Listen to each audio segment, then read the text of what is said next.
सुसंगती सदा घडो, सुजन वाक्य कानी पडो, कलंक मतीचा जडो, विषय सर्वथा नावडो, कदंद्री कमळी दडो, मुरडिता हटाने अडो, वियोग घडता रडो, मन भव चरित्री जडो.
तर विद्यार्थ्यांच्या हातात विशेषतः टॅब येणार आहेत आणि नवनवीन गोष्टी शिकायला मिळतील ही गोष्ट मनात धरून जास्तीत जास्त विद्यार्थी शिक्षणाकडे आकर्षित होतील.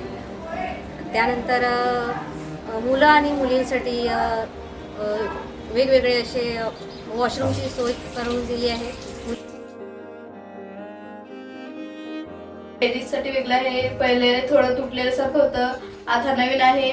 नवीन दिलेलं आहे. स्वच्छता चांगली आहे, लाईट आहेत, फॅन्स आहेत आणि एक सेपरेट असं रूम दिलेला आहे. त्याच्यामध्ये बेड आहे. कधी जर आम्हाला लेडीज प्रॉब्लेम आले तर आम्ही अशी ती सेफ जागा आहे की तिथे आम्ही थोडा वेळ आराम करू शकतो.